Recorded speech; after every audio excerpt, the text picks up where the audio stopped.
My name is Britta Bergstrom, and I'm going to teach you how to write a professional email to your instructor. This can be a daunting and more intimidating a task, but with these 6 steps, I can teach you how to write an email to them. Step 1, subject line. For this example, this is a bad example for a subject line, or for that matter, all 6 of these steps.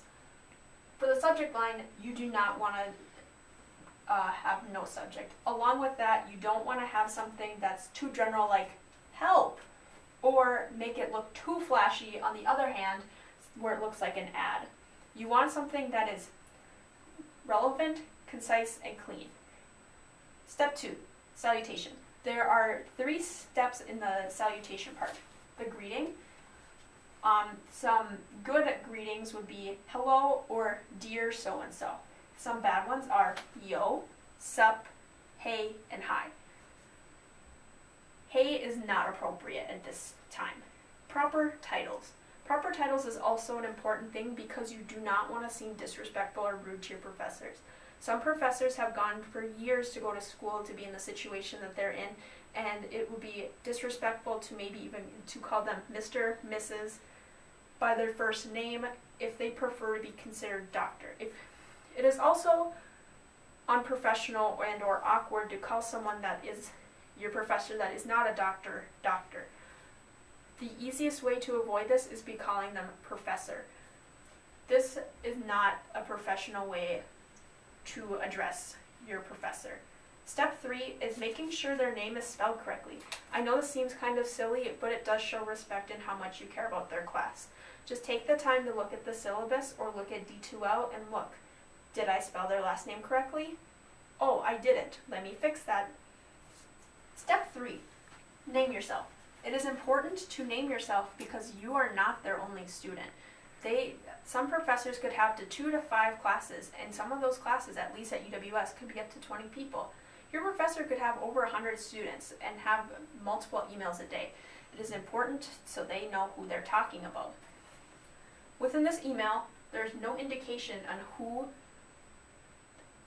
Dr. Slobodka is talking to. This could be frustrating, and he could just throw away this email and think, why do I need to give you a response if you didn't give me the common decency to tell me who you are? Along with this student did not write what class they're in because Dr. Slobodka could be teaching more than one of your class. Also, it is important to tell what time because they could be teaching different sections of the same class. Along with this, we're going to move on to step 4, why you're emailing them.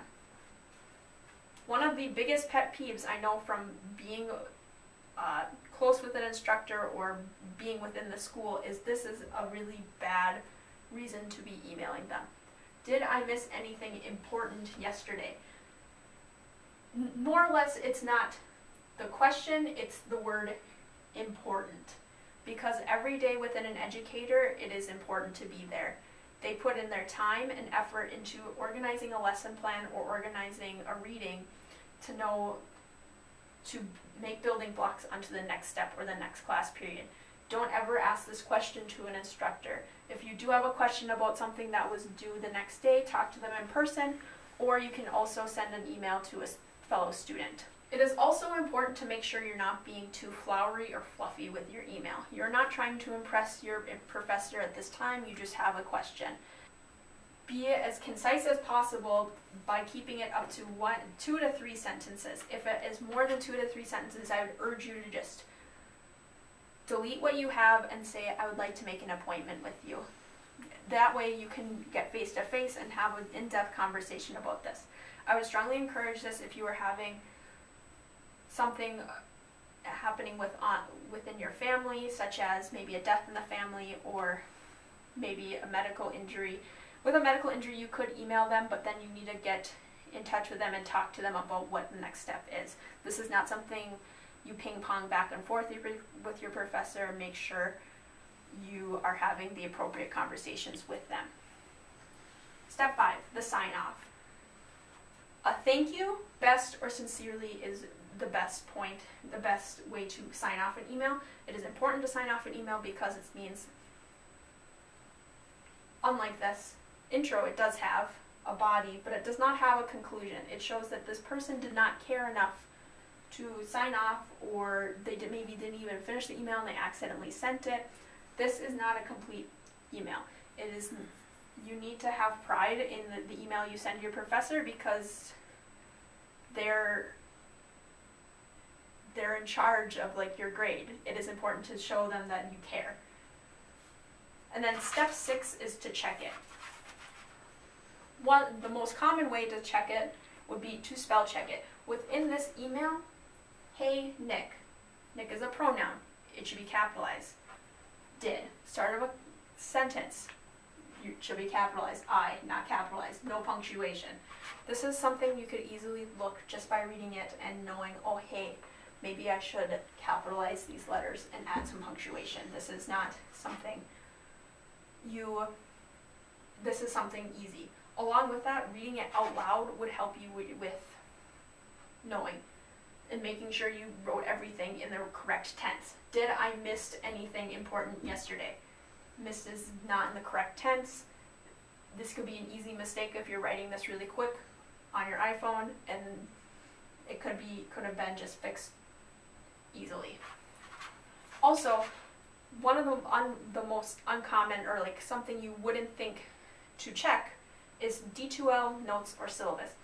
A lot of the time, this question especially could be checked if you check the syllabus and they probably have an outline of what this semester is going to look like.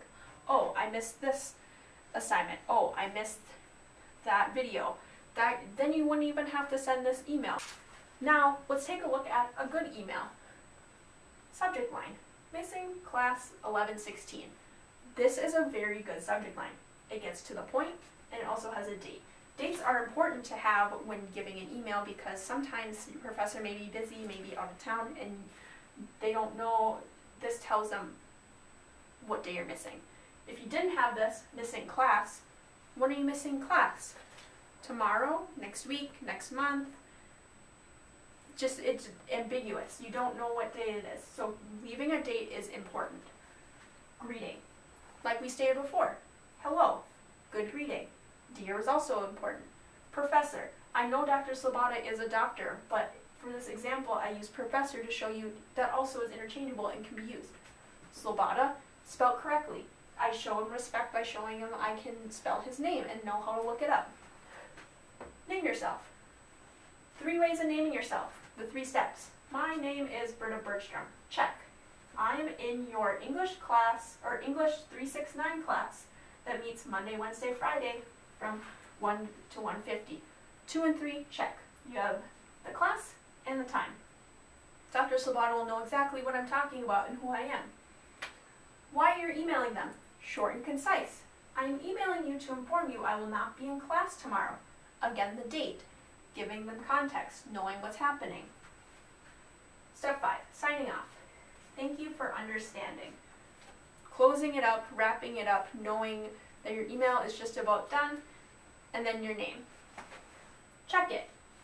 Everything's set.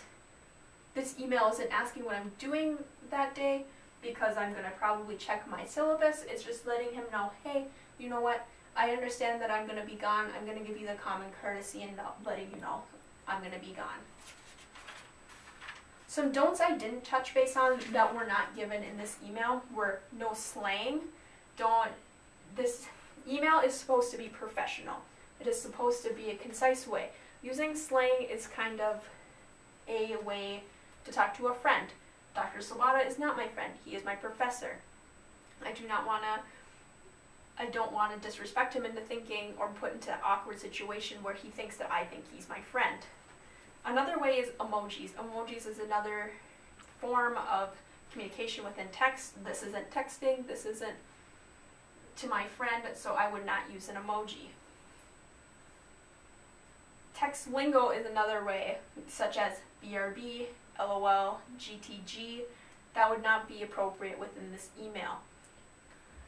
So, with that all being said, I hope you learned how to write a professional email to your professor, and that you take all the good things from this email into an email you're going to send in the future, and omit all the bad things from an email. Thank you for watching.